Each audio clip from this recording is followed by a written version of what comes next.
It's day 15, so we're halfway through the month now, actually, because it's a 30-day month. It's hard to believe we're only halfway. We've done so much, and it's like, I feel like the flight to LA was so long ago. It does feel like we've been here for a while, which is a good thing. Today we're heading to Austin, Texas, and then possibly also Dallas, Texas in the same night.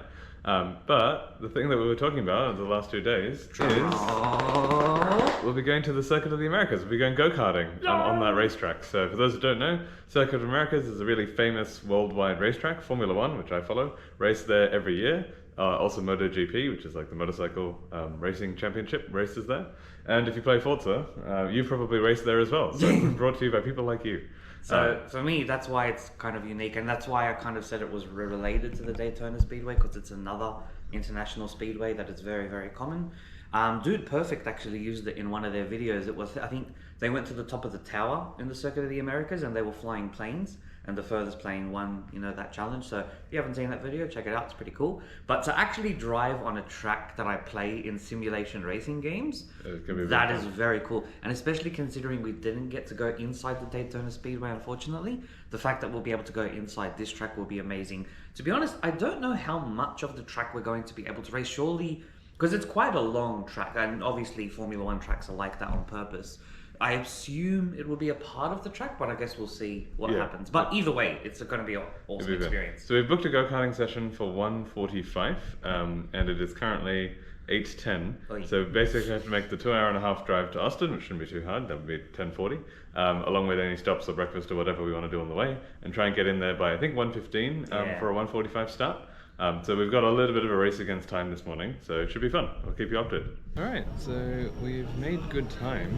It is currently 10 o'clock and we're less than an hour away from the go-karting circuit, so it seems like all of that suspense, will we get there before 1:15? Pretty much completely gone now.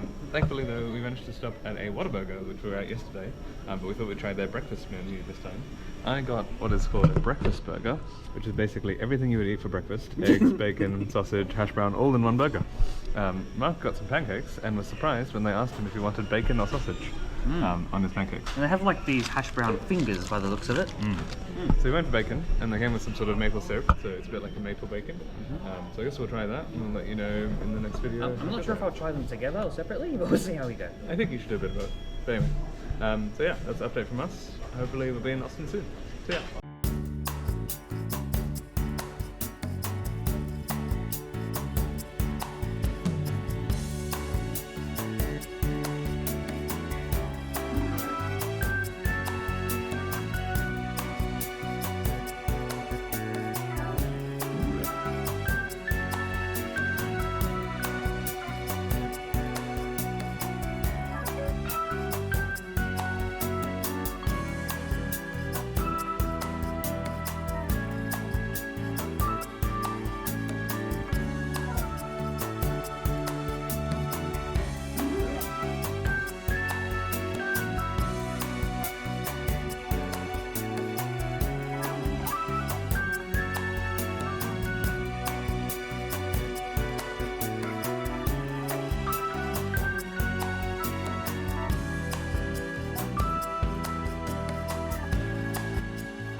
Alright, we made it to the Circuit of the Americas. So this is actually the go-karting track, so you can see over here. We actually just finished our go-karting session. So there's about 13, 14 corners and stuff on that track. We did 2 10-minute sessions, sort of back to back, or with a small break between, and had a lot of fun. Mark did pretty well. We're trying to record a vlog. Mark came fourth at the second race, I think. Yeah. I came 7th in both races somehow, but there were about 16, 18 races in the first one, so I think we're both pretty happy with that. If you could break 60, that was quite impressive. I got close with a 60-second lap, that is. Yeah. I got 62.9 in my second. I think I got 65 in the first. I think what encouraged me in the second was someone overtook me, and I really wanted to try and keep up with him. It was probably one of the more professional guys. The model of the track is actually very similar to the actual Circuit of the Americas. It's not exactly the same. That would be a bit hard to do. But it was cool. There was a lot of chicanes and interesting turns. There was a hairpin that Jacob and I both got caught up on. Yeah. Slid on that a few times and lost probably a couple of precious seconds in that. But apart from that, really, really good experience. And the only other outdoor track that I've done is Eastern Creek back in Sydney. It's a little bit different, but it's the only other outdoor track I've done So yeah, I really, think that one was pretty good as well. Yeah. You know, it was good to be here. You can see the big circuit of the Americas on the building in the background. And the actual track, we're just about to take a drive to go past the actual track. So there's a road that goes on the outer side of it. And we'll try and take some photos, maybe some footage from the GoPro and all that, and show you a bit of that. Should be exciting. And then we're off to have some Texas barbecue. So that's exciting. Yeah, it's becoming a very Texas day in Austin. Yeah. There's one more thing we'll do later that you'll see is very Texan. Very, but yeah. very, anyway, very Texan. We'll get to that soon. So yeah, thanks for watching, and we'll see you soon. See you soon. Bye. Alright, so we've come over here for lunch. We've decided to come to KG Barbecue. It's actually an Egyptian who's doing sort of Texas barbecue in Texas and mixing in sort of Middle Eastern food. So you can see here, I got the classic beef brisket with a bit of a lamb bone as well.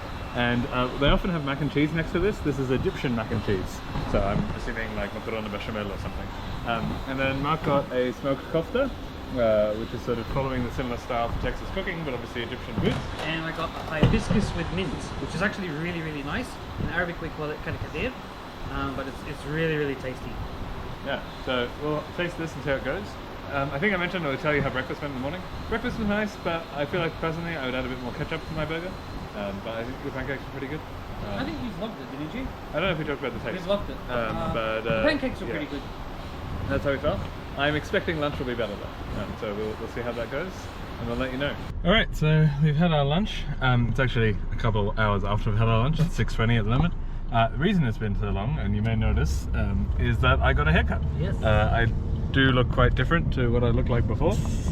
I'll give you the left and the front and the top and the back and all that. You look a day before, like 25 years old. Yeah. Well, I mean, one of them did ask me if I'm a father, so apparently I don't look that young. But I think that's always been a problem for me.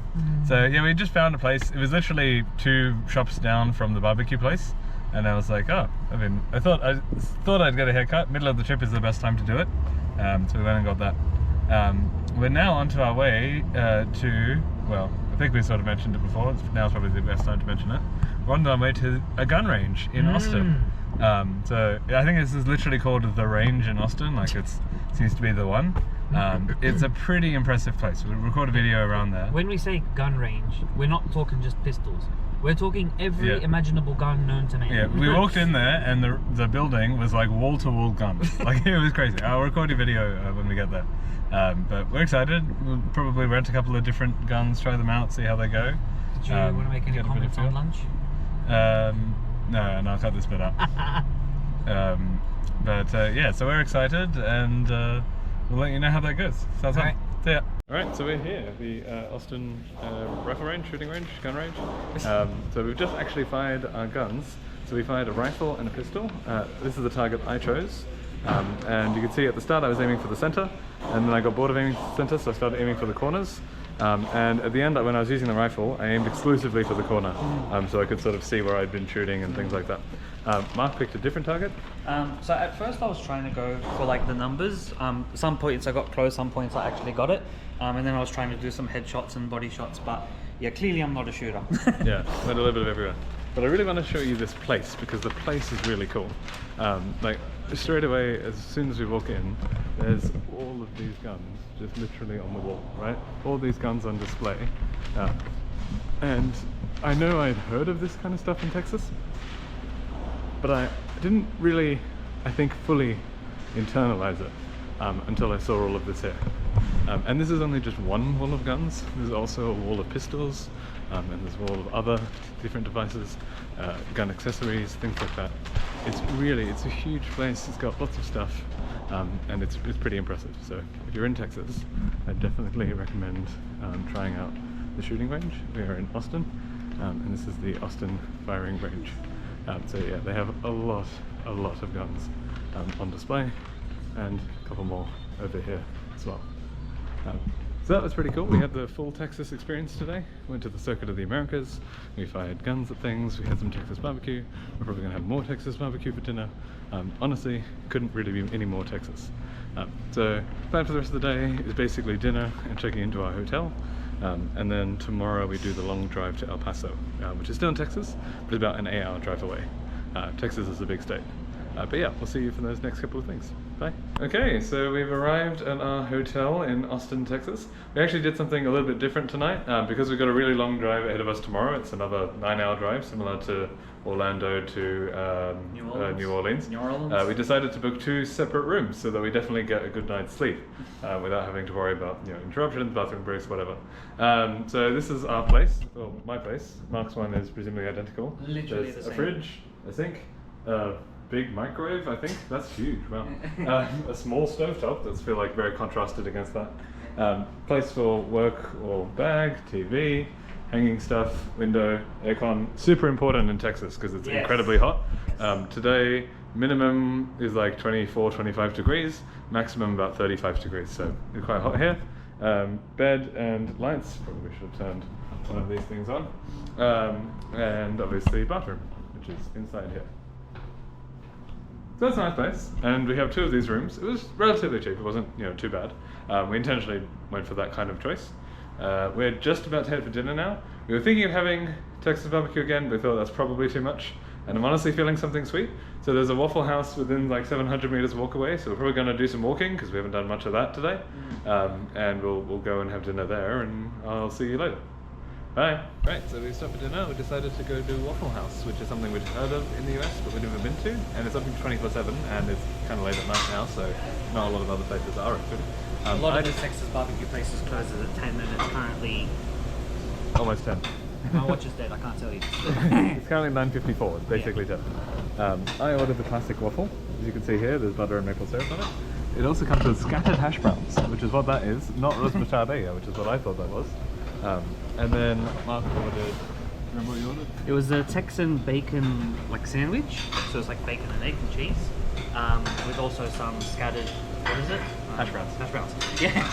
Yeah. They also do drinks. So I got a chocolate milk, and Mark got a Diet Coke. Coke Zero. And yeah, we'll enjoy that and let you know how it is. Right, so we're back from dinner. So we had that Waffle House, as you saw. It was pretty good. I quite enjoyed mine. And so good, in fact, that we've even suggested going back tomorrow morning for breakfast. But we'll see, because a lot of the hotels we're staying at actually do have included breakfast, but just it's a bit hit or miss at times. But given that we're in different rooms, I thought I'd take this chance to show you a little bit of behind the scenes about what happens with these vlogs. So as you can see here, what happens is I tend to upload all of the footage that I have first onto OneDrive. So I guess I can show you my OneDrive folder. So I get all of the videos of this GoPro, which is what I'm recording on. I put it on my phone, and then I take it from my phone and I put it on OneDrive. And then I upload them on OneDrive, and you can see all of the clips will come separately. I will then rename them so that it's helpful for me to keep track of what everything is. And then I'll have to download them from OneDrive to my laptop. And once I've done all that, I can put them in my video editing software. I'm using software called OpenShot Video Editor. Normally at home I use what's called DaVinci Resolve, but because it's a very heavy software, I decided to use a different one for this trip. And the first thing I'll do is I'll dump all of my clips into a single timeline. So you can see we go from clip 1 to 2 to 3 to 4, so on. And what I will usually check is the starts and the ends of the clips. I will try and cut out any sort of pauses or gaps between those starts and ends, because often, I'm reaching over to the camera to turn it off, or I'm waiting for the camera to turn on, or something like that. So I'll cut out all of those. I'll add any music that I need to add. So if you see this bit at the bottom, that's the music for a time lapse. I'll sort of make some changes there. Generally, the edits for these videos are not too complicated, especially unless if there's nothing I need to cut out, because sometimes you make a mistake and you cut that a little bit out of the video. But if there's nothing like that, it's a pretty straightforward edit. Sometimes the edit gets a little bit more complicated. So I'll show you, this is the timeline for the Epcot video. And you can see the little bit where I'm showing the countries. I have multiple streams going. I've got music in the background. I've got little bits of every country. I've got a label saying what country it is happening at the same time. And so that just results in a more complicated timeline. So I found that 2 things tend to slow down my editing and uploading process a little bit. The first one was bad Wi-Fi. Wi-Fi was really good in Canada. It was really bad in New York, at least in the place we were staying. And so if I have bad Wi-Fi, that slows down the uploading process to OneDrive, as well as the downloading process from OneDrive. And so that means it's harder to get a video out in the same day.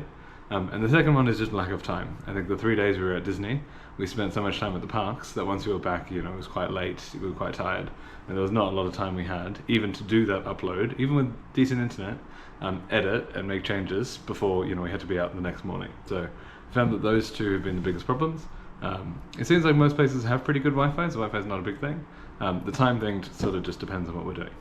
But yeah, thought I'd give you a little bit of a peek behind the scenes, and then last peek behind the scenes, once we finish this, I'm gonna hit pause on the record button or stop.